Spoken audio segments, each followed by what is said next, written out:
أعوذ بالله من الشيطان الرجيم بسم الله الرحمن الرحيم السلام عليكم ورحمة الله وبركاته أعوذ بالله من الشيطان الرجيم بسم الله الرحمن الرحيم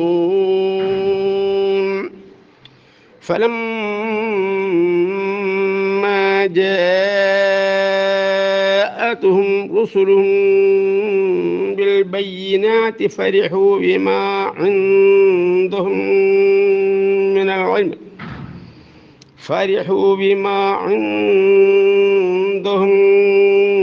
العلم وحاق بهم ما كانوا به يستهزئون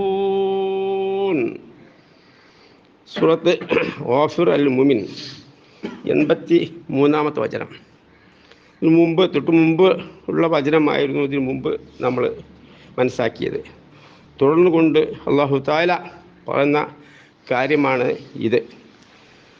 ഫലമ്മ അങ്ങനെ അപ്പോൾ അവർക്ക് ഫലമ്മ ജാഅത്ഹും റുസുലുഹും ബിൽ ബയ്യിനാത്ത് അങ്ങനെ അവർക്ക് പ്രവാചകന്മാർ വ്യക്തമായ തെളിവുകളുമായി വന്നപ്പോൾ ഫരിഹു ബിമാ അൻദഹും മിനൽ ഇൽമ് ഫരിഹു അവർ തൃപ്തിപ്പെട്ടു, സന്തോഷിച്ചു, സമാധാനമടഞ്ഞു. ബിമാ അൻദഹും മിനൽ ഇൽമ് അവരുടെ പക്കലുള്ള ഇൽമ കൊണ്ട്, വിജ്ഞാനം കൊണ്ട് അവർ തൃപ്തിപ്പെടുകയാണ് ഉണ്ടായത്.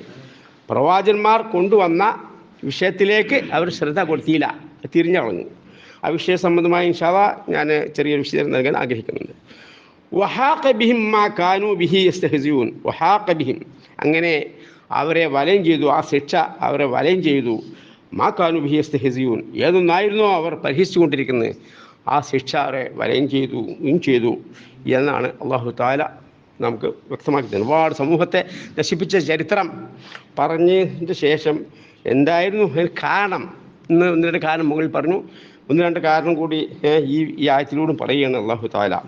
അപ്പോൾ നിങ്ങൾ ശ്രദ്ധ ഞാൻ ക്ഷണിക്കുന്നത്, പ്രവാചകർ വന്നു, അവരെന്ത് ചെയ്തു, വരുന്ന സന്ദർഭത്തിൽ അവരിൽ ഉള്ള ഇൽമ, ആ സമൂഹത്തിലുണ്ടായത് ഇൽമ, ആ ഇൽമയിൽ നിന്നും എന്തല്ല ഒരു വ്യത്യാസം അവർ ഉദ്ദേശിച്ചില്ല. അവർ പൂർവികന്മാരായി അവർ കൈവശമുണ്ടായിരുന്ന ആ വിജ്ഞാനം, ആ പ്രവർത്തനം കാര്യങ്ങളിലും ഒക്കെ തന്നെ അതിൽ ശഠിച്ചു നിന്നു. അതാണ് ശരി. ഈ പറയുന്നതൊക്കെ പ്രവാചകന്മാർ വന്ന് പറഞ്ഞു തരുന്ന കാര്യങ്ങളൊക്കെ എന്ത് ചെയ്യുന്നു, അത് പുതിയതാണ്, യഥാർത്ഥമല്ല എന്ന് പറഞ്ഞ് അത് വിശ്വസിക്കാതിരിക്കുകയും പ്രവാചകന്മാരെ തള്ളുകയും ആണ് ഉണ്ടായിരുന്നത്. അതുകൊണ്ടാണ് അവർക്ക് എന്ത് ചെയ്ത് അപകടം സംഭവിച്ചത്. ഓരോ കാലഘട്ടത്തിലും എന്ത് ചെയ്യുന്നു, പ്രവാചകങ്ങളെ വന്നുകൊണ്ടിരുന്നു. കാരണം അങ്ങനെ അവർ വിശ്വാസങ്ങളെ, പ്രവർത്തനങ്ങൾ ശരിയാക്കാൻ വേണ്ടി. അപ്പോൾ ആ പ്രവാചകന്മാർ വിശ്വസിക്കുകയും അവർ പ്രവർത്തനങ്ങളും വിശ്വാസങ്ങളും ശരിപ്പെടുത്തുകയും വേണം. ഇല്ല എങ്കിൽ അത് അപകടകരമാണ്. അത്തരമുള്ള അപകടങ്ങൾ പിന്നീട് ഉള്ള കാലഘട്ടത്തിലും സംഭവിച്ചു കൊണ്ടിരിക്കും. അതുകൊണ്ട് നമ്മൾ പ്രത്യേകമായി ഒരു കാര്യം ഓർക്കേണ്ടത്, നമ്മളെ സംബന്ധിച്ച് തന്നെ ഈ കാര്യം എങ്ങനെയാണ് പ്രയോജനപ്പെടുക, അതാണ് നാം ചിന്തിക്കേണ്ടത്. കഴിഞ്ഞ സമൂഹത്തെ പറ്റി പറഞ്ഞ ആ ചരിത്ര സംഭവങ്ങളിൽ നിങ്ങൾക്ക് പാഠമുണ്ട് എന്ന് അല്ലാഹു തആല പറഞ്ഞിട്ടുണ്ട്, ആവർത്തിച്ച് പറഞ്ഞ കാര്യമാണ്. ഇന്ന ഫീ ദാലിക ദിക്റാ, നിങ്ങൾ നിശ്ചയമായതിൽ നിൽക്കുന്നുണ്ട് പാഠമുണ്ട് ചിന്തിക്കുന്നവർക്ക്. പല രൂപത്തിലുള്ള അല്ലാഹു തആല പറഞ്ഞിട്ട്. അപ്പോൾ നമ്മളെന്ത് ചിന്തിക്കേണ്ടത് എങ്കിൽ, അതായത് പ്രവാചകന്മാർ വന്ന സന്ദർഭത്തിൽ അവർക്കിൽ ഉണ്ടായിരുന്ന ആ ഇൽമ, അതിൽ തന്നെ അവർ ശഠിച്ചു നിൽക്കുകയും അതിൽ തന്നെ മുന്നോട്ട് പോവുകയും പ്രവാചകന്മാർ കൊണ്ടുവന്നതിൽ വിശ്വസിക്കാതിരിക്കുകയും ചെയ്തു.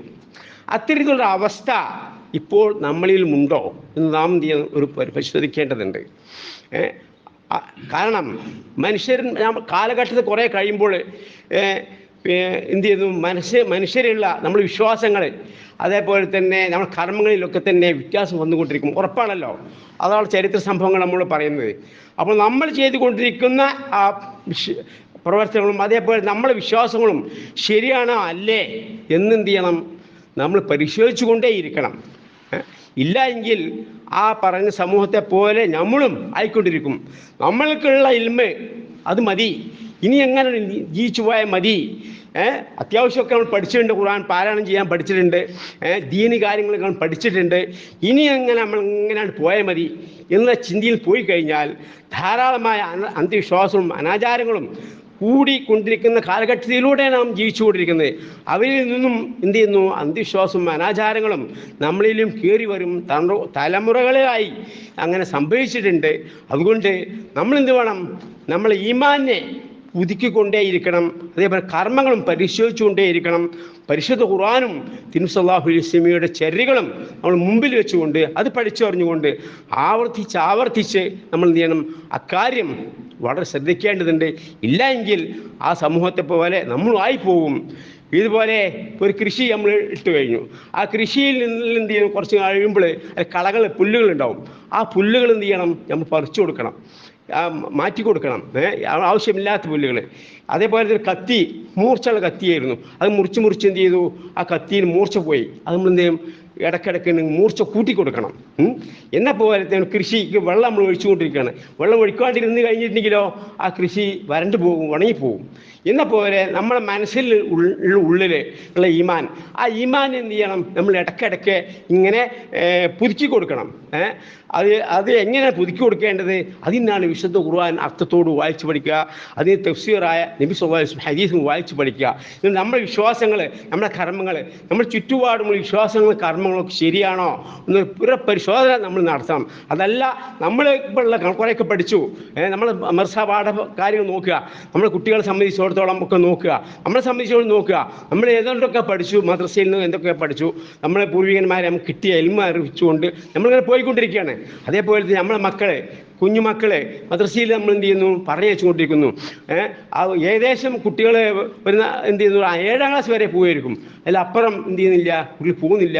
അതും കുട്ടികൾ നമ്മൾ 7 മണിക്കാണ് മദ്രസ എങ്കിൽ കുട്ടികൾ മദ്രസയിൽ വരുന്ന സമയം ഒരു 7-7:30 ആവുന്നുണ്ട്.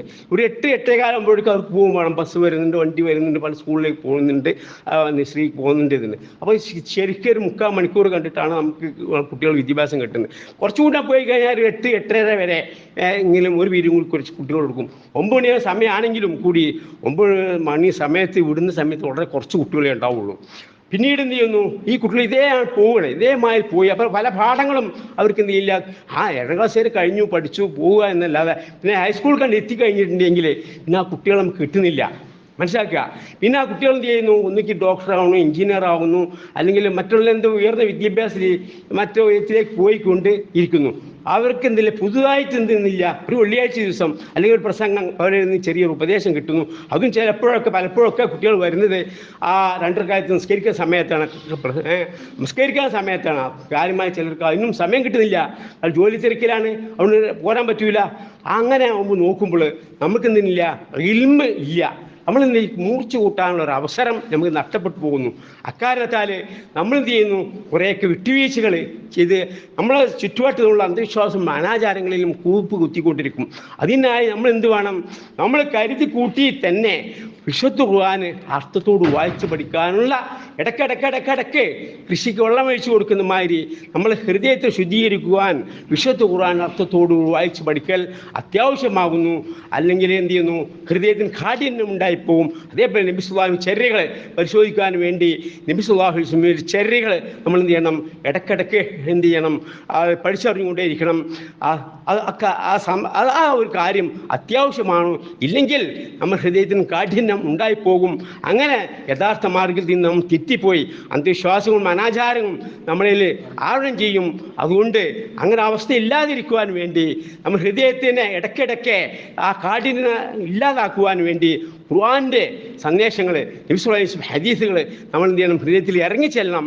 അതിന് പ്രവർത്തനങ്ങൾ ഇല്ല എങ്കിൽ നമുക്കത് തീരെ നഷ്ടമായി പോകും.